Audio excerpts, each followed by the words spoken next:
Terima kasih Anda masih bersama kami di Kompas Petang dan kita lanjutkan dialog bersama dengan Bais Indonesia Police Watch dan juga Kompolnas. Saya akan ke Kompolnas terlebih dahulu. Pak Yusuf, kalau memang gerakan bawah tanah atau gerilya yang disebutkan oleh Mahfud MD ini memang betul adanya, apakah ini artinya bahwa keadilan ini bisa ditekan dan juga bisa dipengaruhi oleh seseorang yang berpangkat tinggi? Yang pasti, Cynthia, kami sebagai pengawas eksternal, pengawas fungsional Polri, ketika ada disuarakan Pak Mahfud MD, Pak Ketua Kompolnas Gerakan Bawah Tanah itu, kami ingin pastikan bahwa itu tentunya tidak terkait dengan adanya oknum anggota Polri yang bagian dari itu. Yang kedua, dari awal kami sudah mengatakan ada strategi-strategi yang disusun oleh Ferdy Sambo. Nah, yang sekarang ini wujudnya yang dimaksud itu gerakan bawah tanah. Yang pasti tentu pihak yang dipengaruhi itu ini harus kita pantau. Kami yakin hakim punya independensi yang kuat, ada komisi yudisial yang memantau itu, tentu tidak semudah itu. Tidak akan semudah itu ya. Baik, Ya. Pak Soleman, ini kan Pak Mahfud juga menyebutkan indikasinya ada huruf dan juga angka. Kalau mau dilihat huruf itu bisa dikatakan kalimat artinya hukuman mati atau hukuman seumur hidup. Lalu angka artinya 20 tahun penjara yang diharapkan nantinya bisa remisi dan kemudian bisa terbebas. Bagaimana Anda melihatnya? Kalau saya melihat, ini saya hanya menganalisa dari uraian jaksa. Jaksa itu uraiannya itu maksimum semua. Nah, kalau maksimum semua lah ya maksimum. Tapi kalau memang jaksa ini ada, ini ada di misalkan seumur hidup, ya salah satu diperbaiki, dikasih baik misalkan. Ada hal yang meringankan, dia sudah berdinas sekian puluh tahun. Satu aja seperti itu masih bisa dimaklumi bahwa itu tidak maksimum. Masalahnya uraiannya itu itu maksimum semua. Mau semua dalam artian? Semuanya. Bagaimana? Mau semua dalam artian? Di uraiannya itu kan maksimum. Oke, telah memenuhi maksimum. Itu terpenuhi dan meyakinkan, termasuk apa itu untuk justice itu apa? Justice kolaborator. Justice bukan mengganggu pengadilan, itu kan terpenuhi semua, terpenuhi dan meyakinkan, dan tidak ada yang meringankan. Lah kalau itu kan artinya keputusan tuntutannya maksimum, karena uraiannya jaksa begitu. Kalau dari awal memang nantinya seumur hidup, misalkan ada satu aja, misalkan hal yang meringankan. Beliau sudah berdinas sekian puluh tahun berbakti tanpa cacat. Itu sudah cukup. Kalau itu ada, itu kita sudah tidak bisa lagi mengkomplain kenapa kok turun. Komplain ini diturunkan atau dianggap ada indikasi karena jaksa sendiri sejak awal betul-betul semuanya dibuktikan oleh beliau bahwa unsur 340 terpenuhi dan meyakinkan. Artinya sejak awal sebenarnya jaksa sudah all out, sudah memenuhi semua unsur-unsur pasal 340 itu ya, Pak Soleman ya? Betul. Iya. Itu. Oke, saya akan ke Pak Teguh. Kalau jaksa sudah all out, menurut Anda apakah tuntutan dari jaksa ini bisa dikatakan ada yang salah seperti itu? Tidak ada yang salah. Jaksa sedang mempersiapkan jalan untuk hakim memutus lebih rendah. Ya, jadi saya ulangi nih.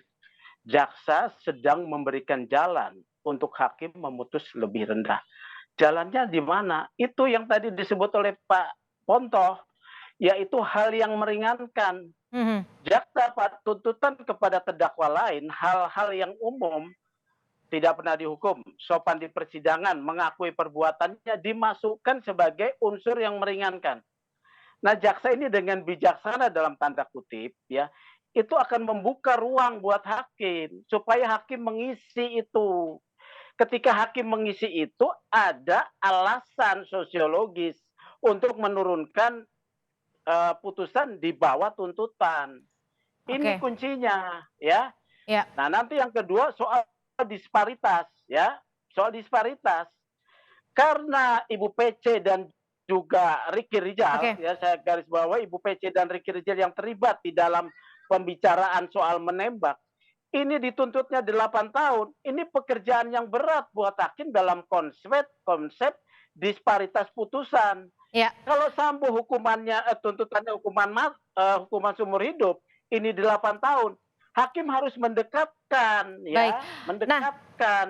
Ya, artinya supaya memang perlu dikawal. Lalu bagaimana memastikan jaminan bahwa gerakan bawah tanah yang disebut oleh Mahfud MD ini tidak bergerilya, atau bisa dikatakan gerilyanya bisa langsung dipatahkan saat ini? Ya, harapannya gerakan tanahnya terkubur dengan tanah. Silakan Pak Yusuf. Ya, harapannya tentu gerakan tanah itu terkubur dengan tanah, tidak bisa hidup, yaitu. Tentu harapannya seperti itu, tapi bagaimana caranya jika ketika banyak pihak yang ikut bergerilya di situ? Ya, kami Kompolnas sebagai pengawas fungsional terus memantau. Yang perlu kami pastikan tentu gerakan bawah tanah yang dimaksud Pak Ketua itu tidak ada satupun unsur-unsur ataupun anasir-anasir yang itu terkait dengan adanya oknum anggota Polri. Nah, tentu ini kan tinggal nunggu bagaimana nanti setelah pledoi, putusan hakim. Nah, tentu publik yang harus kita harapkan terus mengawal. Nah, Kompolnas akan terus memantau persoalan ini agar keadilan benar-benar tegak kepada pihak korban. Oke, Pak Sugeng, sebenarnya kalau menurut Anda, seberapa besar sih gerakan bawah tanah ini, ancaman ini bisa begitu mempengaruhi kasus Sambo, khususnya nanti divonis hakim? Tidak ada ancaman, ya. Saya mau ingatkan ini, tidak ada ancaman fisik yang mengarah pada kekerasan, ya. Tetapi pendekatannya adalah lobby, ya kan boleh dong. Ini adalah game, ini adalah permainan, ya. Permainan bahkan menjadi drama. Semua pihak berhak untuk kemudian memperjuangkan kepentingannya masing-masing, termasuk Sambo, kan ini negara hukum. Sambo kemudian setelah didudukan jadi terdakwa, dia itu bagaikan manusia yang segelap-gelapnya, itu juga tidak benar. Dia punya hak, gitu loh, ya.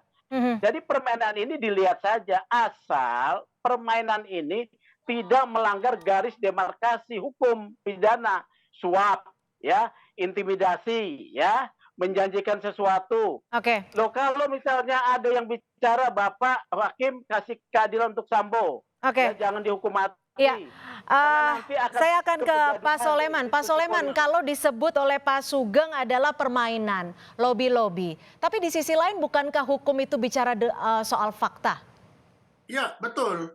Namanya fakta dan lobby kan itu dua hal yang berbeda. Lobby-lobby, itu kan upaya. Upaya itu hak setiap orang untuk berupaya. Nah, tinggal yang disasarankan ini, yang misalkan kejaksaan, apakah upaya-upaya itu berhasil mempengaruhi kejaksaan, kan itu aja. Kalau Anda melihatnya peluang keberhasilannya berapa besar?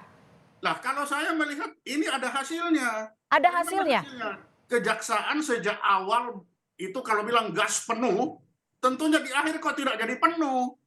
Itu kan beliau sendiri, mereka yang menggali, mereka yang memberikan saksi-saksi ahli, semuanya penuh. Sampai terakhir tidak ada yang meringankan. Tapi ke ujungnya seakan-akan ada yang meringankan. Tapi Pak Soleman, Pak Mahfud juga sempat menyebut bahwa menjamin independensi dari kejaksaan. Ya itulah independensi kejaksaan kan di situ. Artinya tidak terjamin kalau Anda melihatnya ternyata berbeda dari all out-nya jaksa, kemudian tuntutannya di bawah harapan menurut Anda? Justru itu. Disitulah kita kenapa kejaksaan jadi begini. Dari awal betul-betul galak garang dan kita bangga melihat dengan saksi ahli begitu banyak. Tapi ujungnya seakan-akan yang dia sampaikan itu ada cacatnya. Padahal yang disampaikan dalam uraian itu tidak ada cacatnya. 100% semuanya terpenuhi. Tapi begitu di ujung kok seperti ada cacat. Kan mereka menganulir sendiri data yang mereka buat. Kalau dari awal itu saya bilang, kalau memang dari awal mau ke situ, ya agak ada satulah dikasih hal yang meringankan misalkan. Satu saja hal meringankan, itu sudah tidak akan orang pikir, loh kok jadi begitu ya? Karena ada yang meringankan. Masalahnya tidak ada hal yang meringankan dan semua dalil yang disampaikan oleh kejaksaan sendiri yang menyatakan terpenuhi. Lalu bagaimana kok tuntutan tidak terpenuhi? Padahal tuntutan itu kan jaksa sendiri yang menuntut, dia membuktikan, lalu dia sendiri. Artinya, saya ke Pak Soleman, artinya apakah ini gerakan bawah tanahnya Anda melihatnya betul-betul berhasil dan akan terus berlanjut sampai ke vonis? Nah, kalau ke vonis, ya lain lagi, kan kejaksaan dengan hakim kan hal yang berbeda. Nah, sekarang tergantung hakim, apakah hakim akan ikut dengan jaksa atau hakim punya putusan sendiri, ya mari kita lihat. Tapi yang jelas kalau sudah di hakim, hakim itu punya independensi bahwa ada, menurut penilaian hakim itu ada. Tapi kalau jaksa kan tidak. Jaksa itu selalu menuntut berdasarkan dalil yang dia buktikan sendiri.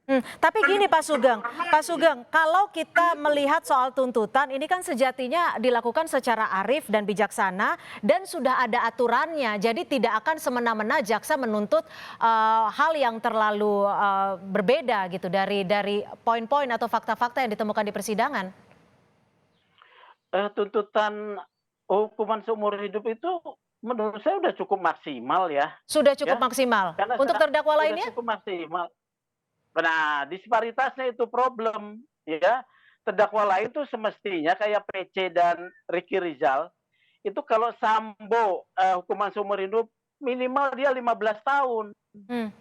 Ini ada strategi ya. Nanti hakim akan masuk kepada soal konsep disparitas putusan sanksi. Dia tidak boleh terlalu jauh karena semuanya terbukti. Kalau PC katakan dihukum 8 tahun, tidak boleh Sambo seumur hidup. Ingat ini ya, ini ada disparitas teorinya.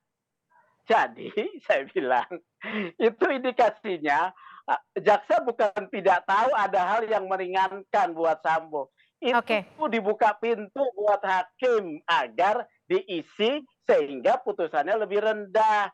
Kemudian putusan PT. Baik, terakhir saya akan ke Kompolnas, Pak Yusuf. Apa yang akan dilakukan Kompolnas untuk memastikan bahwa independensi dari jalannya persidangan dan keadilan bisa ditegakkan secara utuh dan menyeluruh? Ya, harapannya gerakan bawah tanah yang telah disebutkan oleh Pak Mahfud, Pak Menko itu benar-benar tidak mewujud mempengaruhi tuntutan.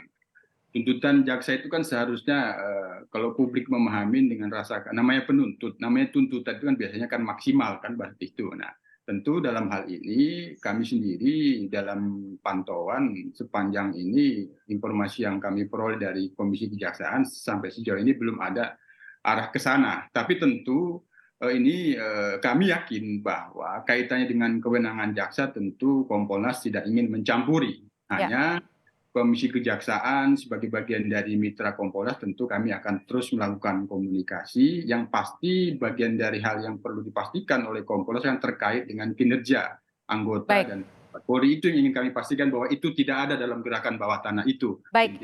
Baik, tentunya itu harapan kita bersama bahwa gerakan bawah tanah yang memang disebut-sebut ada ini tidak akan mempengaruhi jalannya persidangan untuk mewujudkan keadilan yang utuh dan menyeluruh dan memberikan rasa keadilan bagi keluarga korban dan juga masyarakat. Terima kasih Bapak-Bapak, kepada mantan Kepala Badan Intelijen Strategis Pak Soleman Ponto, Ketua IPW Pak Sugeng Teguh Santoso dan juga Kompolnas Pak Yusuf Warsim. Terima kasih sudah bergabung bersama kami di Kompas Petang.